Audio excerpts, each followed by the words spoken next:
നമ്മൾ ഇന്ന് ഈ വീഡിയോയിൽ എങ്ങനെയാണ് ഒരു സ്ക്രീനർ, അതായത് ബ്രേക്ക് ഔട്ട് സ്റ്റോക്കിനുള്ള ഒരു സ്ക്രീനർ എങ്ങനെയാണ് ഉണ്ടാക്കിയെടുക്കുന്നതെന്നാണ് ചെക്ക് ചെയ്യാൻ പോകുന്നത്, മീൻസ് പഠിക്കാൻ പോകുന്നത്. ഇത് ടോട്ടലി ബിഗിനേഴ്സിന് വേണ്ടി മാത്രമുള്ളതാണ്. സോ നമുക്കൊന്ന് നോക്കാം അതെങ്ങനെയാണ് ചെയ്യുന്നുള്ളത്. ഞാൻ പേഴ്സണലായിട്ട് ഇപ്പോൾ യൂസ് ചെയ്യുന്ന രണ്ട് സ്ക്രീനറാണ്. ഒന്ന് സ്ക്രീനർ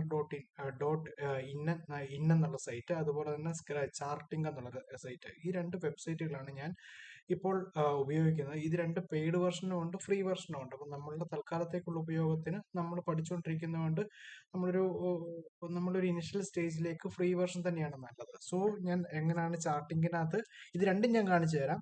ചാർട്ടിങ്ങിനകത്തും അതുപോലെ തന്നെ സ്ക്രീനറിനകത്ത് ഞാൻ എങ്ങനെയാണ് രണ്ടിനകത്ത് ചെയ്യുന്നത് കാണിച്ചു തരാം. നമുക്ക് ആദ്യം ചാർട്ടിങ്ങിലേക്ക് പോകും. നേരെ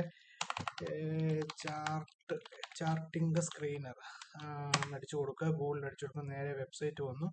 വെബ്സൈറ്റ് വന്നു കഴിഞ്ഞാൽ ഇങ്ങനൊരു ഇന്റർഫേസിലേക്കായിരിക്കും വരുന്നത്.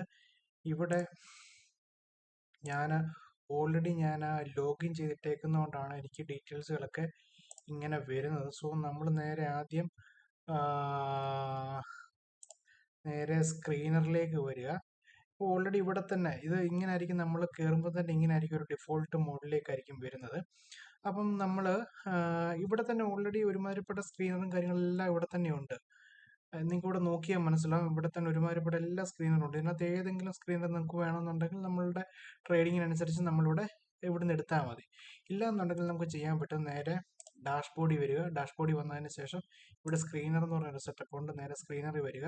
എന്നിട്ട് ഇവിടെ ഫസ്റ്റ് മോഡ്യൂൾ കണ്ടോ, ഇവിടെ ക്യാഷ് എന്നുള്ളതാണ് കിടക്കുന്നത്. ഈ ക്യാഷ് എന്നുള്ളത് മാറ്റിയിട്ട് നമുക്ക് എന്ത് വേണമെങ്കിലും ഇടാം. അതായത് ഇത് കണ്ടോ, മിഡ് ക്യാപ്പ് ഇടുവാണെങ്കിൽ മിഡ് ക്യാപ്പിനകത്ത് മാത്രമുള്ള സ്റ്റോക്കുകളായിരിക്കും സ്ക്രീൻ ചെയ്യുന്നത്. ETF ആണെങ്കിൽ ETF-നകത്ത്, ഫ്യൂച്ചർ ആണെങ്കിൽ ഫ്യൂച്ചർ, അല്ലെങ്കിൽ നിഫ്റ്റി 500 ഇടുവാണെങ്കിൽ നിഫ്റ്റി 500-നകത്തുള്ള സ്റ്റോക്കുകൾ മാത്രമേ സ്കാൻ ചെയ്യത്തുള്ളൂ.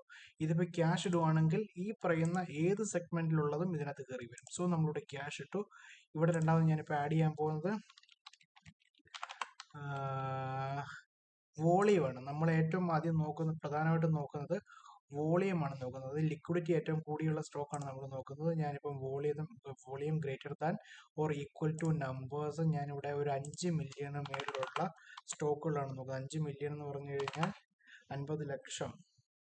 ഒറ്റ 10 100 1000 10,000 ലക്ഷം 10 ലക്ഷം 50 ലക്ഷമാണ് 5 മില്യൺ. അതായത് 1 ലക്ഷം എന്ന് പറഞ്ഞാൽ 1 മില്യൺ എന്ന് പറഞ്ഞാൽ 10 ലക്ഷം. അങ്ങനെ 5 മില്യൺ എന്ന് പറഞ്ഞു കഴിഞ്ഞാൽ 50 ലക്ഷം കൊടുത്തു. അതിനുശേഷം ഞാൻ നേരെ ഇവിടെ പ്രൈസിന്റെ ഇവിടെ വന്നു.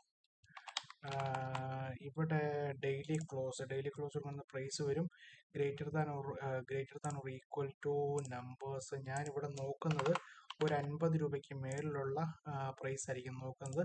അതുപോലെ തന്നെ എൻ്റെ പ്രൈസ് എന്ന് പറയുന്നത് എനിക്ക് ഒരു 1000 രൂപയ്ക്ക് താഴെയുള്ള സ്റ്റോക്കുകൾ മാത്രം എനിക്ക് മതി. അപ്പം ഞാനിവിടെ 1000 കൊടുത്തു. 500 കൊടുക്കാം. നമുക്കത് 1000 വരെയുള്ള എൻ്റെ പോക്കറ്റ് സൈസിൽ നിൽക്കുന്നില്ല. അപ്പോൾ 1000 കൊടുത്തു. എന്നിട്ട് ഞാൻ പെർസെൻറ്റേജ് ഓഫ് ചേഞ്ച്, അതായത് പെർസെൻറ്റേജ് ഓഫ് ചേഞ്ച് എന്ന് പറഞ്ഞു കഴിഞ്ഞാൽ ഇന്നത്തെ ദിവസം ഈ ഒരു സ്റ്റോക്കിൻ്റെ പ്രൈസിലുണ്ടായ വേരിയേഷൻ, ആ വേരിയേഷൻ 1%-ന് മുകളിലാണ് എങ്കിൽ ഞാൻ നേരെ 1 കൊടുക്കുക. ഇത്രയും മാത്രം മതിയെന്നാണ് എൻ്റെ ഒരു ധാരണ. കാരണം എന്താ വെച്ച് കഴിഞ്ഞാൽ ഈ വോളിയം ഈ 5 മില്യൺ കൊടുക്കുന്നിടത്ത് തന്നെ ഹൈ ലിക്വിഡിറ്റി ഉള്ള സ്റ്റോക്കുകളാണ് നമുക്ക് കയറി വരുന്നത്. പിന്നെ 50-നും 500-നും ഇടയ്ക്കുള്ള സ്റ്റോക്ക്. പിന്നെ ഒരു കാര്യം ചെയ്യാം, നമുക്കിവിടെ RSI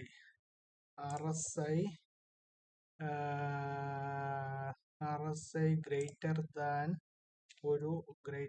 നമ്പർ 50 വേണം നമുക്ക് ജസ്റ്റ് കൊടുക്കാം. 50. എന്നിട്ട് RSI ഗ്രേറ്റർ ദാൻ അല്ല ഇവിടെ കൊടുത്ത്, ഇപ്പോൾ ലെസ് ദാൻ ഒരു 70. അതാ ഗ്രേറ്റർ ദാൻ നമ്പർ 70. അതായത് RSI പ്രകാരം കണ്ട് നേരെ ഇത്രയും കൊടുത്തതിന് ശേഷം റൺ ചെയ്യുക. റൺ ചെയ്യുമ്പോൾ നമ്മുടെ സ്റ്റോക്കുകൾ കുറെ കിട്ടിയിട്ട്, അതായത് ഞാൻ ഒന്നുകൂടെ പറഞ്ഞുതരാം. ഇത് ക്യാഷ് എന്നുള്ള ഇട്ട് കൊടുക്കുകയാണെങ്കിൽ ഈ സെഗ്മെന്റിലുള്ള ഒന്നും നോക്കാതെ, പർട്ടിക്കുലറൈസ് ചെയ്ത് നോക്കാതെ എല്ലാ സെക്ഷനിലുള്ള സ്റ്റോക്കുകളും കയറി വരും. വോളിയം 5 മില്യൺ നമ്മൾ കൊടുത്തു. ഡെയിലി ക്ലോസ് എന്ന് പറയുന്നത് 50 രൂപയ്ക്കും 500 രൂപയ്ക്കും ഇടയിലുള്ള സ്റ്റോക്കുകളായിരിക്കും നമുക്ക് വേണ്ടത്. ഡെയിലി പ്രൈസ് വേരിയേഷൻ മിനിമം 1% എങ്കിലും ഗ്രോത്ത് ഇന്നത്തെ ദിവസം ഉണ്ടായതായിരിക്കണം. അതുകൊണ്ടാണ് ഡെയിലി പെർസെൻറ്റേജ് ഓഫ് ചേഞ്ച് എന്ന് പറയുന്നത്. ഒരു പെർസെൻറ്റേജ് എങ്കിലും ചേഞ്ച് ഉണ്ടായിരിക്കണം. RSI 50 മുകളിലായിരിക്കണം, RSI 70 താഴെ ആയിരിക്കണം. അപ്പോൾ അത്യാവശ്യം ഗ്രോത്തിലുള്ള സ്റ്റോക്ക്, അതായത് ഡെയിലി മൂവ്മെന്റിലുള്ളതും അത്യാവശ്യം നല്ല ഗ്രോത്തിലുള്ള സ്റ്റോക്ക് ആയിരിക്കും വരുന്നത്. നമ്മൾ നേരെ റൺ കൊടുത്തു കഴിഞ്ഞാൽ ഈ സ്റ്റോക്കുകളുടെ ചെറിയൊരു ലിസ്റ്റ് കിട്ടി. ഇതിപ്പം നമുക്ക് പെർസെൻറ്റേജ് അനുസരിച്ചുള്ള ചേഞ്ച്, അതായത് ഇന്നത്തെ ദിവസം പെർസെൻറ്റേജിൽ ചേഞ്ച് വന്നിരിക്കുന്ന സ്റ്റോക്കുകളാണ് ഇവിടെ കിട്ടിയിരിക്കുന്നത്. ഞാൻ നേരെ ഇവിടുത്തെ ഈ പേരുണ്ടല്ലോ, ഈ പേര് നേരെ കോപ്പി ചെയ്തു, Ctrl+C കൊടുത്ത് കോപ്പി ചെയ്തു. ഞാൻ നേരെ നമ്മളുടെ ട്രേഡിംഗ് വ്യൂ ടെർമിനലിലേക്ക് വന്നു. ഇവിടെ ഞാൻ നേരെ ഇവിടെ പേര് കൊടുക്കാൻ വേണ്ടി ഞാൻ നേരെ പേസ്റ്റ് ചെയ്ത് ഞാൻ നേരെ ഇട്ട് കൊടുത്തു കഴിഞ്ഞപ്പോഴത്തേക്കും ഇത് ഞാൻ നേരത്തെ വർക്ക് ചെയ്തപ്പോൾ ഞാൻ ചെയ്ത് വെച്ചിരുന്നതാണ്. ഇതുകൊണ്ട് ഇന്നത്തെ നല്ല വോളിയം നമ്മൾ നേരത്തെ നോക്കിയതനുസരിച്ച് നമ്മൾ കൊടുത്ത് ഇതിനനുസരിച്ച് കണ്ടോ നല്ല വോളിയം വന്നിട്ടുണ്ട്. നല്ലൊരു വലിയ ക്യാൻഡിലാണ് വന്നിരിക്കുന്നത്. ഇതൊരു ബ്രേക്ക് ഔട്ട് സ്റ്റോക്ക് നമുക്ക് പറയാൻ പറ്റുമെങ്കിൽ പോലും ഇത് നോക്കി, ഇത് വലിയൊരു ഗ്രോത്ത് ഇവിടെ കാണുന്നില്ല. മീൻസ് ഇത് വലിയൊരു നമുക്കിവിടെ വലിയൊരു ഗ്രോത്ത് നമുക്കിവിടെ കിട്ടാനുള്ള സാധ്യത കുറവാണ്. കാരണം തുടരെ ഇവിടെ ടെക്ക് എല്ലാം ഇങ്ങനെ വരുന്നുണ്ട്, റെസിസ്റ്റൻസ് വരുന്നുണ്ട്. സോ ഇതുകൊണ്ട് ഇവിടെ റെസിസ്റ്റൻസ് ഉണ്ട്, തൊട്ട് ഇവിടെ റെസിസ്റ്റൻസ് വരുന്നുണ്ട്. സോ നമുക്ക് ഈ സ്റ്റോക്ക് വിടാം, അടുത്തത് എടുക്കുക. ഒന്നല്ലെങ്കിൽ അടുത്ത സ്റ്റോക്കുകൾ നമുക്ക് എടുക്കാം. നമ്മൾ ഒന്നിനെ പുറകെ നിൽക്കേണ്ട കാര്യമൊന്നുമില്ല. അടുത്ത സ്റ്റോക്ക് നോക്കി, ഈ സ്റ്റോക്ക് നോക്കുമ്പോഴത്തേക്കും ഇവിടെ പ്രത്യേകത എന്താണെന്ന് വെച്ച് കഴിഞ്ഞാൽ ഇവിടെ റെസിസ്റ്റൻസ് ഇവിടെ ഏകദേശം നമുക്ക് ഇവിടെ വരെ വന്നു. ഇപ്പം ഇതിൻ്റെ എത്ര ഗ്രോത്ത് പൊട്ടൻഷ്യൽ ഉണ്ടെന്ന് നോക്കാം. ഏകദേശം 7% ഉണ്ട്. 7% ഏകദേശം ഡീസൻ്റ് ആണ്. നമ്മൾ നേരെ എടുത്തു കഴിഞ്ഞാൽ ഇത് കണ്ടോ, ഇതിൻ്റെ ബ്രേക്ക് ഔട്ട് വരാൻ ഏകദേശം ഇവിടെ വരാൻ നേരത്ത് ബ്രേക്ക് ഔട്ടാണ്. നമുക്ക് എൻട്രി എന്ന് പറഞ്ഞാൽ ഏകദേശം 132 രൂപ റേഞ്ചിൽ നമുക്ക് എൻട്രി എടുക്കാം. ഇവിടെ എൻട്രി എടുത്തു കഴിഞ്ഞാൽ നമുക്ക് ഏകദേശം 7% വരെ നമുക്കിവിടെ കിട്ടും. അത് വേണമെങ്കിൽ നമുക്ക് വേണമെങ്കിൽ ഈ സ്റ്റോക്ക് വേണമെങ്കിൽ എടുക്കാം. ഞാൻ അടുത്ത സ്റ്റോക്ക് അതുപോലെ തന്നെ കോപ്പി ചെയ്തു, നേരെ എടുത്ത് നമ്മുടെ ചാർട്ടിലേക്ക് ഇട്ടു. ഇതുകൊണ്ട് ഞാൻ നേരത്തെ വർക്ക് ചെയ്തിട്ടിരുന്നതാണ്, ഇപ്പോൾ ഇട്ടതല്ല, നേരത്തെ വർക്ക് ചെയ്തിട്ടിരുന്നതാണ്. അത്യാവശ്യം നല്ല വോളിയം ഉണ്ട്, നല്ല ക്യാൻഡിൽ വന്നു. ഏകദേശം 6% ഇവിടെ പ്രോഫിറ്റ് അടിക്കാറായി. എനിക്ക് ഇവിടം വരെ ഇപ്പോൾ ക്യാൻഡിൽ വന്നിട്ടുണ്ട്. ഇതാണ് ഞാൻ നേരത്തെ വർക്ക് ചെയ്തിട്ടിരുന്നത്. ഇത് വേണമെങ്കിൽ എടുക്കാം. ഇത് കവർ ചെയ്ത് മുകളിൽ പോയി കഴിഞ്ഞാൽ 11% ആകും. അത് വേണമെങ്കിൽ എടുക്കാം. അതുപോലെ തന്നെ ഞാൻ അടുത്ത സ്റ്റോക്ക് എടുത്തു. അടുത്ത സ്റ്റോക്ക് നേരെ ഞാൻ ഇവിടെ പേസ്റ്റ് ചെയ്തു. ഇതും ഈ പറയുന്ന അതേ രീതിയിൽ തന്നെയാണ്. നമുക്ക് ഇവിടം വരെ ഒരു support zone, means resistance zone അവിടെ ഞാൻ വരച്ചു. നേരെ അടുത്ത റെസിസ്റ്റൻസ് ഏകദേശം ഈ ഒരു ഏരിയയിലാണ്. ഇവിടെ ഒരു മൈനർ റെസിസ്റ്റൻസ് ഉണ്ടെങ്കിൽ പോലും നമുക്ക് ചിലപ്പോൾ നല്ല രീതിയിൽ കയറി പോകുമായിരിക്കും. ഒരു 18% ഗ്രോത്തിന് മുന്നിലുണ്ട്. അടുത്ത മൈനർ റെസിസ്റ്റൻസിലേക്ക് നമുക്ക് ഏകദേശം എത്രയുണ്ട്, ഒരു 6% മിനിമം ഉണ്ട്. ഇത് വേണമെങ്കിൽ നമുക്ക് എടുക്കാം.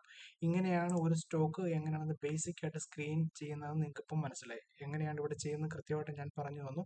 മനസ്സിലായില്ലെങ്കിൽ ഒന്നും കൂടി ഒന്ന് റിവൈൻഡ് ചെയ്ത് നോക്കിയാൽ മതി, കൃത്യമായിട്ട് നിങ്ങൾക്ക് ഇത് മനസ്സിലാവും. എൻ്റെ ട്രേഡിംഗ് സെറ്റപ്പ് അനുസരിച്ച് എനിക്ക് വോളിയം, പ്രൈസ് അതുപോലെ തന്നെ RSI വെച്ചിട്ടാണ് ഞാൻ എൻ്റെ ട്രേഡിംഗ് സെറ്റപ്പ് ഉണ്ടാക്കിയിരിക്കുന്നത്. സോ ഇത് ഞാൻ കംഫർട്ടബിൾ ആണ്. അപ്പോൾ നിങ്ങൾക്ക് നിങ്ങളുടെ ട്രേഡിംഗ് സെറ്റപ്പ് അനുസരിച്ച് ഇത് വ്യത്യാസം വരുത്താം. അപ്പോൾ ഞാനിത് ഓക്കെയാണ്. ഇപ്പോൾ എങ്ങനെയാണ് കൊടുക്കുന്ന ഒരു ബേസിക് ഐഡിയ ഉണ്ടായല്ലോ. ഈ ബേസിക് ഐഡിയ ഉണ്ടാക്കാൻ വേണ്ടി മാത്രമാണ് ഞാനിപ്പോൾ ഇങ്ങനെ കൃത്യമായിട്ട് കാര്യങ്ങൾ ചെയ്ത് തന്നെ കാണിച്ചത്. ഓക്കെ, നമുക്കിപ്പം ചാർട്ടിങ്ങിൽ നമുക്ക് എങ്ങനെയാണ് സ്ക്രീനർ ഉണ്ടാക്കുന്നത് ഞാൻ കാണിച്ചു തന്നു. അതുപോലെ തന്നെ നമുക്ക് യൂസ് ചെയ്യാവുന്ന വേറൊരു വെബ്സൈറ്റാണ് screener.in. നമ്മൾ ഈ ഒരു വെബ്സൈറ്റിലോട്ട് വന്നു കഴിഞ്ഞാൽ ഞാൻ നേരെ ഓൾറെഡി ലോഗിൻ ചെയ്തിട്ടേക്കാണ്. ഇതും ഈ പറയുന്ന ഫ്രീ അക്കൗണ്ട്, നിങ്ങളുടെ കണ്ടു കഴിഞ്ഞാൽ മനസ്സിലാവും, ഫ്രീ അക്കൗണ്ട് ആണ്. വേറെ പേയ്മെൻറ്റുകളും കാര്യങ്ങളും ഒന്നും എടുത്തിട്ടില്ല. ഞാൻ നേരെ സ്ക്രീനറിലോട്ട് പോയി. ഇവിടെ മുകളിൽ സ്ക്രീൻ ന്യൂ എന്നുള്ള കൊടുക്കുക. ഇവിടെ CMB current market price greater than 50 and current market price less than 500 and RSI same ഇത് തന്നെയാണ് ഞാൻ കൊടുക്കുന്നത്. RSI greater than 50 and RSI less than 70 and ഞാനിവിടെ volume greater than 1 million just ഞാൻ കൊടുത്തു നോക്കുകയാണ്. 10, 100, 1000, 10,000, ലക്ഷം, 10 ലക്ഷം, 1 മില്യൺ. ഞാനിങ്ങനെ കൊടുക്കാൻ നേരത്ത് നമുക്കിവിടെ കുറേ സ്റ്റോക്കുകളുടെ വലിയ ലിസ്റ്റ് കിട്ടി. കിട്ടിയപ്പം നിങ്ങളിവിടെ നമുക്ക് ശ്രദ്ധിച്ചാൽ മനസ്സിലാകും, ഈ സ്റ്റോക്കുകളെല്ലാം അത്യാവശ്യം നല്ല മൂവ്മെൻ്റ് ഉള്ള സ്റ്റോക്കുകളാണ്. Tata tele service. അതായത് നമ്മളിവിടെ ഈ സ്ക്രീനിൻ്റെ ഏറ്റവും താഴെ വന്നു കഴിഞ്ഞാൽ നിങ്ങൾക്ക് കൃത്യമായിട്ട് മനസ്സിലാവും 1 മില്യണിന് മേളിൽ വോളിയം ഉള്ള സ്റ്റോക്കുകൾ. ഇവിടെ ഇത് കണ്ടോ, ആവറേജ് വോളിയം കാണിച്ചേക്കുന്നത് കണ്ടോ. 1 മില്യൺ മുകളിൽ വോളിയം ഉണ്ട്. അതുപോലെ തന്നെ RSI പ്രകാരം RSI എന്ത് ചെയ്യും? ഇവിടെ കാണും. അതേണ്ട RSI കണ്ട ഈ ഒരു കോളം നോക്കിക്കേ. ഇവിടെ RSI വന്നിരിക്കുന്നത് 50-നും 70-നും ഇടയ്ക്കുള്ള RSI ആണ് വന്നിരിക്കുന്നത്. ഞാനിത് സോർട്ട് ചെയ്യുകയാണ്. ഇങ്ങനെ സോർട്ട് ചെയ്യുമ്പോൾ ഏറ്റവും കുറവ് RSI, ഏറ്റവും കൂടിയ RSI 69ആണ്. ഏറ്റവും കുറവ് RSI എന്നത് 50. അതായത് 50-നും 70-നും ഇടയ്ക്ക് RSI ഉള്ളതാണ്. പ്രൈസ് ആണെങ്കിൽ 50-നും 500-നും ഇടയ്ക്കുള്ള പ്രൈസ് ആണ്. നിങ്ങൾ ഇവിടെ നോക്കിയാൽ മനസ്സിലാവും. 50ആണ് ഏറ്റവും കുറവ്, ഏറ്റവും കൂടിയത് 497, ഏകദേശം 500-ന് താഴെയാണ്. അതായത് ഇപ്പോൾ കൊടുത്തിരിക്കുന്ന സെയിം ക്വറി തന്നെ നമ്മൾ കൊടുത്തു കഴിഞ്ഞാൽ നമുക്കിത് കൃത്യമായിട്ട് കിട്ടും. അപ്പം നിങ്ങൾക്ക് സ്ക്രീനറിലും എങ്ങനെയാണ് ഒരു ബേസിക് ആയിട്ടുള്ള ഒരു സ്ക്രീനർ ഉണ്ടാക്കുന്നതെന്ന് ഇപ്പോൾ കൃത്യമായിട്ട് മനസ്സിലായെന്ന് എനിക്ക് തോന്നുന്നു. എന്നിട്ട് നമ്മൾ മുമ്പേ ചെയ്ത പോലെ തന്നെ ഇപ്പത്തിൽ ജസ്റ്റ് ഒന്ന് ക്ലിക്ക് ചെയ്ത് കഴിഞ്ഞാൽ ഈ ഒരു സ്റ്റോക്കിൻ്റെ ചാർട്ട്, ഇത് മീൻസ് കൂടുതൽ ഡീറ്റെയിലേക്ക് ആയിരിക്കും പോകുന്നത്. നമ്മൾ ഇവിടെ തന്നെ അതിൻ്റെ NSEയിലെ പ്രൈസ് ഇത് കോഡ് എന്താണെന്ന് കാണിച്ചിട്ടുണ്ട്. അത് നേരെ കോപ്പി ചെയ്യുക, നേരെ ഇവിടെ ക്ലിക്ക് ചെയ്തതിന് ശേഷം ഇവിടെ നേരെ പേസ്റ്റ് ചെയ്ത് കഴിഞ്ഞാൽ നമുക്ക് ഈ ചാർട്ട് എടുക്കാം. അതുപോലെ ചാർട്ട് കിട്ടി. അതിനുശേഷം നമ്മളുടെ സ്ക്രീനറിലേക്ക് വരാം. സ്ക്രീനിൽ വന്നിട്ട് നമ്മൾ മുമ്പേ ചെയ്ത അതേ രീതിയിൽ ഇപ്പോൾ കണ്ടോ, നമ്മൾ റെയിൽടെയിലിൻ്റെ ഇവിടെ ഇട്ടിരുന്ന അതേ സ്റ്റോക്ക് തന്നെ നമുക്ക് ഇപ്പുറത്ത് എവിടെയാണ് ഇത് കണ്ട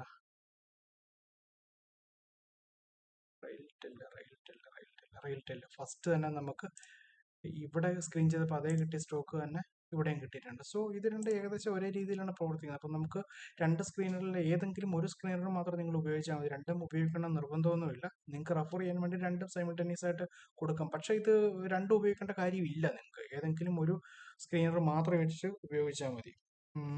ഇങ്ങനെയാണ് ഒരു സ്ക്രീനർ ഉണ്ടാക്കുന്നത്. പിന്നെ ബാക്കിയുള്ള നമ്മളുടെ ബാക്കി പരിപാടികൾ എന്ന് പറഞ്ഞു കഴിഞ്ഞാൽ ഈ സ്ക്രീനറിൽ കിട്ടിയ സ്റ്റോക്കുകൾ നേരിട്ട് നമ്മൾ ചാർട്ടിൽ കൊണ്ടുവരിക, ചാർട്ട് അനലൈസ് ചെയ്യുക, ട്രെൻഡ് ലൈൻ വരയ്ക്കുക, സപ്പോർട്ട് ആൻഡ് റെസിസ്റ്റൻസ് സോൺ നോക്കുക. ബാക്കിയുള്ള നമ്മുടെ ട്രേഡിംഗ് സെറ്റപ്പുകളെല്ലാം നോക്കിയതിന് ശേഷം ഇങ്ങനെ അനലൈസ് ചെയ്ത് എത്ര ഗ്രോത്ത് പൊട്ടൻഷ്യൽ ഉണ്ടോ എന്ന് നോക്കുക. നമുക്ക് താല്പര്യമുള്ള ഒരു ഗ്രോത്ത് പൊട്ടൻഷ്യൽ കിട്ടുന്നുണ്ടെങ്കിൽ, അതായത് ഇപ്പോഴത്തെ പ്രൈസ് അനുസരിച്ച്, ഇവിടെ ഞാൻ ജസ്റ്റ് ഒരു എക്സാമ്പിൾ പറയുകയാണെങ്കിൽ ഇപ്പോഴത്തെ ജസ്റ്റ് പ്രൈസ് അനുസരിച്ച് ഈ ഒരു ഏരിയ കവർ ചെയ്ത് മുകളിലേക്ക് വന്നു കഴിഞ്ഞാൽ നമുക്ക് എൻട്രിക്കുള്ളൊരു പോയിന്റ് ആകും. അവിടെ നിന്ന് അടുത്ത റെസിസ്റ്റൻസിലേക്ക് 6% ഗ്രോത്ത് നിലവിൽ ഗ്രോത്ത് പൊട്ടൻഷ്യൽ ഉണ്ട്. ഈ 6% നമ്മൾ ഓക്കെ ആണെന്നുണ്ടെങ്കിൽ അടുത്ത എൻട്രി എടുക്കാം. നമ്മളുടെ ട്രേഡിംഗ് സെറ്റപ്പ് അനുസരിച്ച് എൻട്രി അവിടെ ട്രിഗർ ആകുന്നുണ്ടെങ്കിൽ എൻട്രി എടുക്കുക. വേറെ ഒന്നുമില്ല, ഇത്രയുള്ള കേസുകൾ. അപ്പോൾ നിങ്ങൾക്ക് ഏകദേശം ഇത് കാര്യങ്ങൾ മനസ്സിലായെന്ന് ഞാൻ വിശ്വസിക്കുന്നു. അപ്പോൾ നമ്മൾ ഫസ്റ്റ് പോയിന്റ് ആയിട്ടുള്ള ഈ അതായത് ബേസിക് ആയിട്ടുള്ള കാര്യങ്ങളിൽ ഏറ്റവും ഫസ്റ്റ് പോയിന്റ്, അതായത് എങ്ങനെയാണ് ഒരു സ്ക്രീനർ റെഡിയാക്കുന്നത്, അതിലൂടെ എങ്ങനെയാണ് ഒരു സ്റ്റോക്കിനെ സ്ക്രീൻ ചെയ്തെടുക്കുന്നത്, അത് രണ്ട് വെബ്സൈറ്റിൽ ഞാൻ കാണിച്ചു തന്നു. വളരെ സിമ്പിളാണ്, നമ്മൾ ശ്രദ്ധിച്ചൊന്ന് ചെയ്താൽ മാത്രം മതി. അപ്പം നിങ്ങൾക്ക് എല്ലാവർക്കും എൻ്റെ ഭാവങ്ങൾ. Thank you so much. Bye bye.